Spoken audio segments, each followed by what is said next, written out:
અમેરિકી રાષ્ટ્રપતિ ડોનાલ્ડ ટ્રમ્પે ગાઝામાં શાંતિ સ્થાપના અને વિકાસ માટે બોર્ડ ઓફ પીસની રચના કરવાની જાહેરાત કરી છે. અમેરિકાએ બોર્ડ ઓફ પીસને ગાઝા અને આસપાસના વિસ્તારોમાં શાંતિ સ્થાપના અને સ્થિરતા લાવવા માટે આંતરરાષ્ટ્રીય સંસ્થા તરીકે રજૂ કર્યું છે. અટકળો ચાલી રહી છે કે આ બોર્ડ અન્ય વૈશ્વિક સંઘર્ષોમાં પણ હસ્તક્ષેપ કરી શકે છે.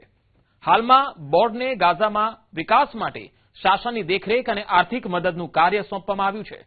વાસ્તવમાં ઇઝરાયેલના 2 વર્ષના સૈન્ય અભિયાનમાં ગાઝા પટ્ટી સંપૂર્ણપણે નાશ પામી છે. So the Board of Peace will work less about peace at the moment as such. The right now need in Gaza is to provide food, shelter, medicines and basic human living conditions. Because the life in Gaza has been completely exposed, and I think Board of Peace has to do much of a humanitarian work and less of a diplomatic work right now. શાંતિ બોર્ડના કાર્યકારી બોર્ડમાં સામેલ થવા માટે વૈશ્વિક નેતાઓ અને રાજનયિકોને આમંત્રણ મોકલવામાં આવ્યું. આમાં બ્રિટનના પૂર્વ પ્રધાનમંત્રી ટોની બ્લેર, અમેરિકી વિદેશ મંત્રી માર્કો રૂબિયો, ટ્રમ્પના જમાઈ જેરેડ કુશનર અને વર્લ્ડ બેંકના અધ્યક્ષ અજય બંગા સામેલ છે. ભારતને પણ શાંતિ બોર્ડમાં સામેલ થવાનું આમંત્રણ મળ્યું છે. જોર્ડન, ગ્રીસ, સાયપ્રસ અને પાકિસ્તાને જાણકારી આપી છે કે તેમને પણ આમંત્રણ મળ્યું છે. કેનેડા, તુર્કી, મિસ્ર, પેરાગ્વે, આર્જેન્ટિના અને આલ્બેનિયાએ પણ પહેલેથી જ કહ્યું છે કે તેમને આમંત્રણ મળ્યું છે. જોકે એ સ્પષ્ટ નથી કે કુલ કેટલા દેશોને આમંત્રણ આપવામાં આવ્યું છે. હંગેરી અને વિયેતનામે જણાવ્યું છે કે તેમણે આમંત્રણ સ્વીકારી લીધું છે. India's participation advances consolidation, humanitarian access, and credible Palestinian governance transition, then India can engage with it.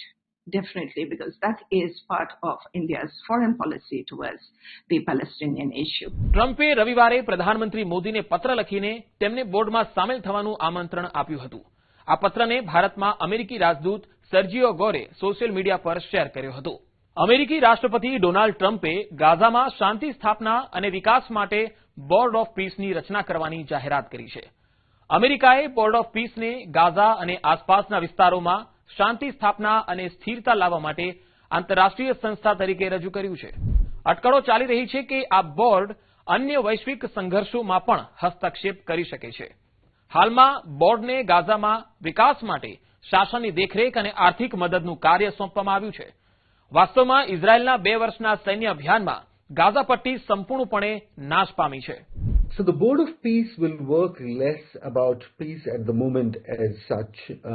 The right now need in Gaza is to provide food, shelter, medicines and basic human living conditions. Because the life in Gaza has been completely exposed, and I think Board of Peace has to do much of a humanitarian work and less of a diplomatic work right now. શાંતિ બોર્ડના કાર્યકારી બોર્ડમાં સામેલ થવા માટે વૈશ્વિક નેતાઓ અને રાજનયિકોને આમંત્રણ મોકલવામાં આવ્યું. આમાં બ્રિટનના પૂર્વ પ્રધાનમંત્રી ટોની બ્લેર, અમેરિકી વિદેશ મંત્રી માર્કો રૂબિયો, ટ્રમ્પના જમાઈ જેરેડ કુશનર અને વર્લ્ડ બેંકના અધ્યક્ષ અજય બંગા સામેલ છે. ભારતને પણ શાંતિ બોર્ડમાં સામેલ થવાનું આમંત્રણ મળ્યું છે. જોર્ડન, ગ્રીસ, સાયપ્રસ અને પાકિસ્તાને જાણકારી આપી છે કે તેમને પણ આમંત્રણ મળ્યું છે. કેનેડા, તુર્કી, મિસ્ર, પેરાગ્વે, આર્જેન્ટિના અને આલ્બેનિયાએ પણ પહેલેથી જ કહ્યું છે કે તેમને આમંત્રણ મળ્યું છે. જોકે એ સ્પષ્ટ નથી કે કુલ કેટલા દેશોને આમંત્રણ આપવામાં આવ્યું છે.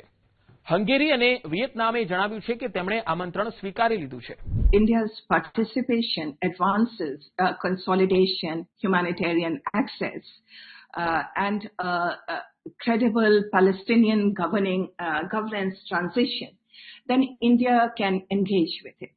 Definitely, because that is part of India's foreign policy towards the Palestinian issue. ટ્રમ્પે રવિવારે પ્રધાનમંત્રી મોદીને પત્ર લખીને તેમને બોર્ડમાં સામેલ થવાનું આમંત્રણ આપ્યું હતું. આ પત્રને ભારતમાં અમેરિકી રાજદૂત સર્જિયો ગોરે સોશિયલ મીડિયા પર શેર કર્યો હતો.